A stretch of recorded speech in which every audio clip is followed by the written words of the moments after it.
Have you ever wondered what makes a CMSA club great? What elevates a CMSA club from simply being good to becoming something special? In our first ever CMSA Club Spotlight, we're taking a look at the CMSA Florida Peacemakers to find out. From humble beginnings, struggling to get 10 shooters for a match, to now, with a recent event that had over 200 entries, the Florida Peacemakers are truly a great example of a CMSA club. We talked with Florida Peacemakers President Mike Nickerson to ask him about how CMSA got started in Florida. I formed the first club in Florida, FL1, was the West Florida Minor Shooters Association. Back in, we started in early 2000, and we had our first match, I want to say May of 2000. Georgia was starting up really the same time we were, so I think for the first 6 years, I never missed a Georgia match, and most of the Georgia riders never missed a Florida match, so we were kind of traveling back and forth.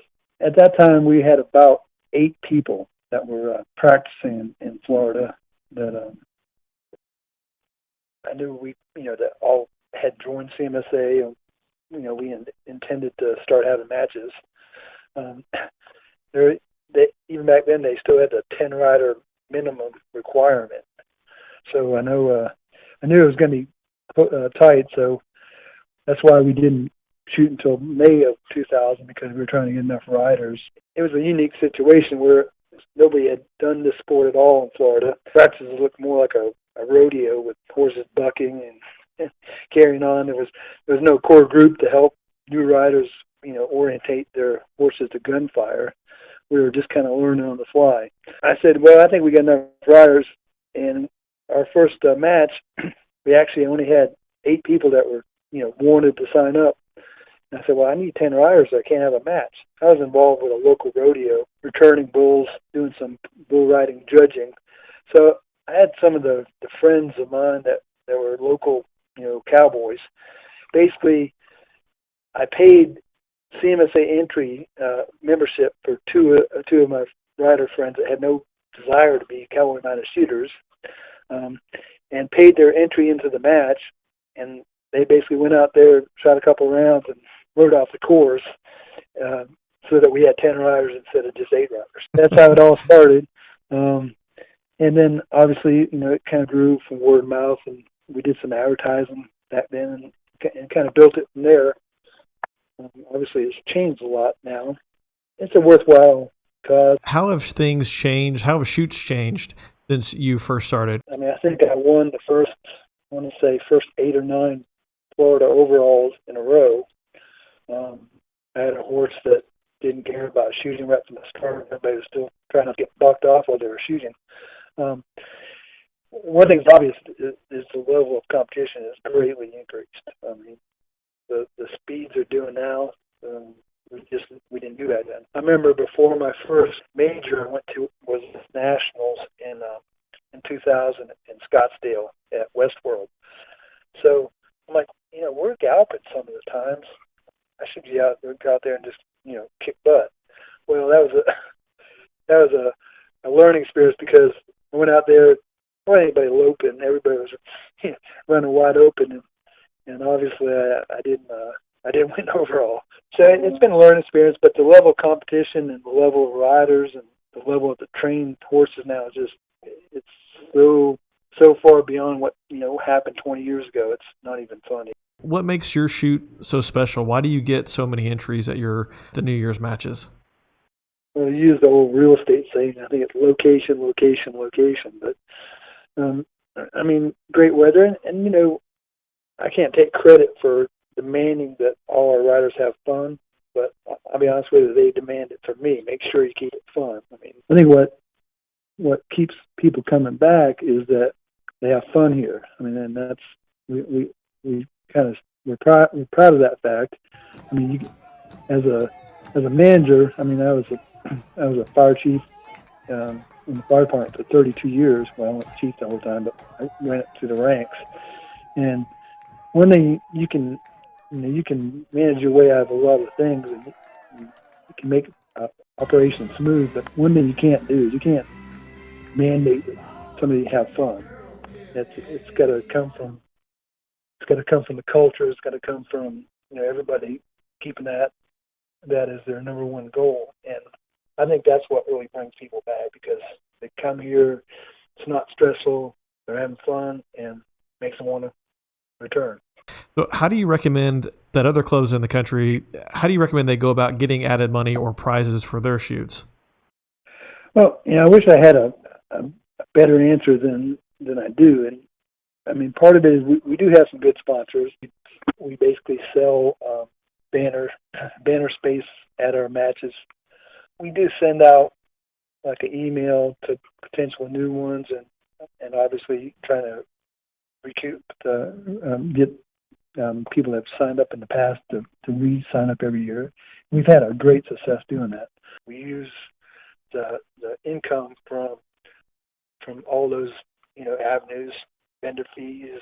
Those all go towards the added money. So it's added money, but it's basically a lot of that's earned by hard work of the club members to make it happen by fully utilizing the facility. What are some of the key elements in running or setting up a good shoot, to make that atmosphere relaxed? Well, I mean, I think a lot of it's good planning and logistics, and because I mean, you got to get past the whole how many factors do I need, how many blanks do I need, how many balloon setters do I need.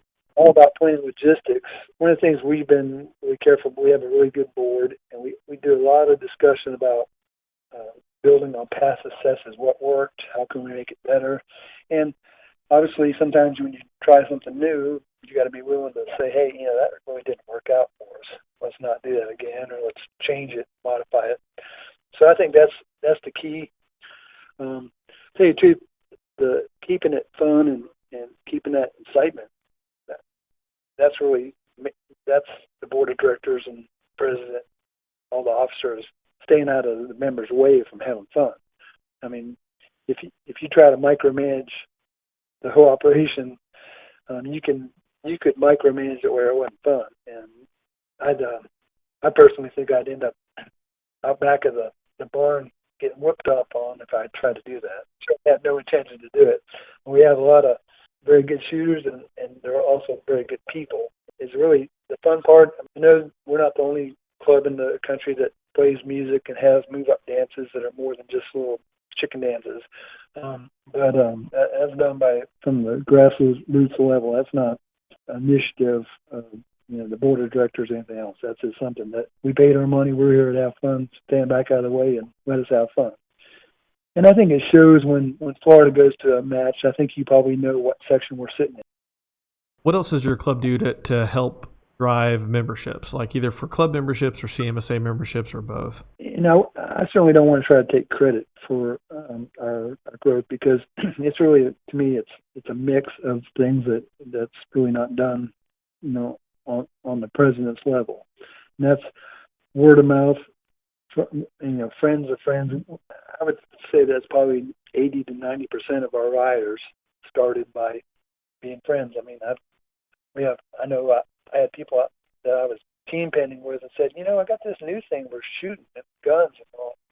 Next thing you know, we've got Gil Dominguez and Eric Anderson are coming out and saying, man, this is way more fun than team pending. So next thing you know, they're hooked, and then they bring half a dozen friends, and the next thing you know, you got 150 members, and you're wondering, man, I hope there's enough time in the day to shoot. We've had some really good practices that are really, we push them heavily to be new rider friendly. They start with desensitizing horses that's never been around gunfire, and then move on to a full-fledged practice. Loan guns, loan holsters, loan horses, loan saddles, loan whatever you want, kind of thing. And that takes commitment from the members, but everybody understands that's where they started. My original mare, I did like a kind of a run and count, and she had started. The first time somebody had shot was on that horse. Was over 300 riders had shot their first stage, either in a practice or in a match, on that horse. We even had we had people that flew in from another state, in this case Georgia, because could never get a win to move up out of the men's 1 division. And I said, fly down here, you can ride my horse. So he literally flew down, drove to the arena, was late, had to run after 5s were actually the biggest class then. We 5s had just finished. So as a level 1, he got on a horse he'd never been on and went out there and rode right before the first stage was over, and would have kept him from competing, and won the 1s and got his move-up wins. It's a situation where it takes those practices that are new, rider-friendly. The Lou Allen family would like to send a special thanks out to the Florida Peacemakers for putting on an amazing New Year's shoot. Can't wait to come back next year, guys. Hi, it's David Royal. Alice and I want to thank Mike and Sandy and all of the Florida Peacemakers for putting on a fantastic New Year's shoot. Thank you all so much. CMSA adds our thanks as well to the Florida Peacemakers for showing us what it means to be a CMSA club. If you haven't been to one of their events, you're missing out. Thanks for watching our first episode of CMSA Club Spotlight. Let us know which CMSA club should be in the spotlight next.